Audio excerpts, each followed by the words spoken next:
மத்திய வங்கியின் வட்டி விகிதத்தில் ஏற்பட்டுள்ள மாற்றம். இலங்கை மத்திய வங்கி அதன் பணவியல் கொள்கை நிலைப்பாட்டை மேலும் தளர்த்த முடிவு செய்துள்ளதாக தகவல் வெளியாகியுள்ளது.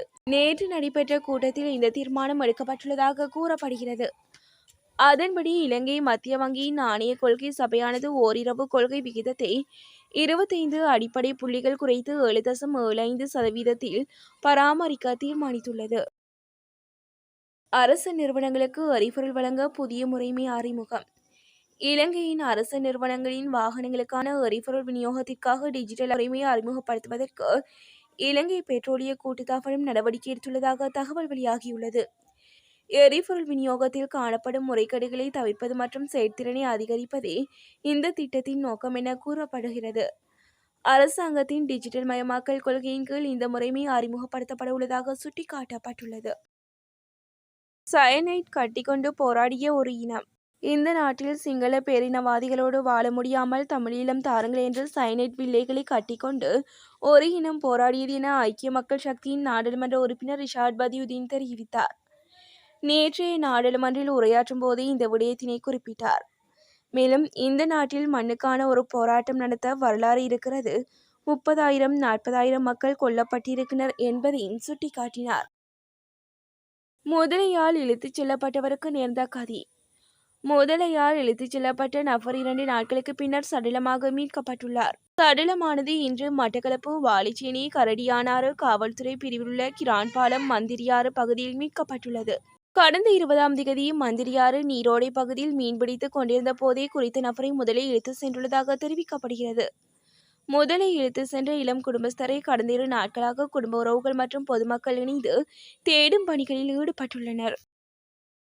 இன்று பலருக்கு கிடைக்கப் போகும் பணம். மே மாதத்துக்கான அஸ்வெசும நலன்புரி கொடுப்பனவு இன்று பயனாளிகளின் வங்கிக் கணக்குகளில் வரவு வைக்கப்படும் என நலன்புரி நன்மைகள் சபை தெரிவித்துள்ளது. 14 லட்சம் அஸ்வெசும பயனாளி குடும்பங்களுக்காக அரசாங்கம் 11 பில்லியன் ரூபாய் அதிகமான தொகை ஒதுக்கியுள்ளது. அதன்படி அஸ்வெசும நலன்புரி திட்டத்தை பெறும் பயனாளிகள் தங்களது வங்கிக் கணக்குகளின் மூலம் மே மாதத்துக்கான கொடுப்பனவினை பெற்றுக்கொள்ள முடியும் என நலன்புரி நன்மைகள் சபை தெரிவித்துள்ளது. வெள்ளவத்தை வீட்டு தொகுதியில் சிக்கிய அதிநவீன ஆயுதம். வெள்ளவத்தை ஹெவ்லாக் வீட்டு தொகுதியில் கைப்பற்றப்பட்ட தங்கமுலாம் பூசப்பட்ட T-56 துப்பாக்கி ஸ்ரீலங்கா சுதந்திர கட்சியின் மிகவும் பலம் வாய்ந்த அரசியல்வாதி ஒருவருக்கு சொந்தமானது என போலீஸ் விசாரணைகளில் தெரியவந்துள்ளது. முன்னாள் அமைச்சரான இந்த அரசியல்வாதி 6 மாதங்களுக்கு முன்பு தனது சமையல்காரர் மூலம் ஹெவ்லாக் வீட்டு தொகுதியில் உள்ள ஒரு பெண்ணின் வீட்டிற்கு இந்த துப்பாக்கியை அனுப்பி அதை ஒளித்து வைக்குமாறு அறிவுறுத்தியதாக போலீசார் தெரிவித்தனர். ஹெவ்லாக் வீட்டு தொகுதியில் வசிக்கும் 68 வயதுடைய ஒரு பெண்ணிடம் இந்த ஆயுதத்தை கொண்டு வந்து ஒப்படைக்க முன்னாள் அமைச்சரின் சமையல்காரரை கைது செய்வதற்காக நேற்று மாலை ஒரு சிறப்பு போலீஸ் குழு விசாரணை பகுதிக்கு அவிசாவளி பகுதிக்கு சென்றுள்ளது. மேல் நீதிமன்ற நீதிபதி ஒருவருக்கு தகாத முறையில் குறுஞ்செய்தி அனுப்பிய சட்டத்தரணி. மேல் நீதிமன்ற நீதிபதி ஒருவருக்கு பாலியல் அச்சுறுத்தல் செய்யும் வகையில் குறுஞ்செய்திகளை அனுப்பியதாக குற்றம் சாட்டப்பட்ட சட்டத்தரணி ஒருவர் கைது செய்யப்பட்டுள்ளார். குற்றப்புலனாய்வுத்துறை அதிகாரிகள் சிலாவம் பகுதியில் குறித்த சட்டத்தரணியை கைது செய்துள்ளதாக போலீஸ் ஊடக பேச்சாளர் SS புத்திகமனதுங்க தெரிவித்தார். வெளிநாட்டிலிருந்து இலங்கை வந்த மனைவிக்கு நடந்தது என்ன? தவிக்கும் கணவன். சவுதி அரேபியாவில் வீட்டு பணிப்பெண்ணாக பணியாற்றிவிட்டு இலங்கைக்கு திரும்பிய பெண்ணொருவர் காணாமல் போயுள்ளமை குறித்து கஹடோத்துவ போலீசார் விசாரணைகளை ஆரம்பித்துள்ளனர். 38 வயதுடைய பெண்ணொருவரை இவ்வாறு காணாமல் போயுள்ளார். 3 பிள்ளைகளின் தாயான 38 வயதான சாரங்கா உதேசிகா பெரேரா என்ற பெண் 2 ஆண்டுகளுக்கு முன்பு வீட்டு பணிப்பெண்ணாக வேலை செய்ய சவுதி அரேபியாவிற்கு சென்றுள்ளார். வீட்டின் நெருக்கடி உட்பட பல கனவுகளுடன் அவர் வெளிநாடு சென்றிருந்தார். கடந்த ஏப்ரல் 19ஆம் தேதிக்கு முன்பு இலங்கைக்கு திரும்பி விடுவதாக அவர் தனது கணவரிடம் கூறியிருந்தார்.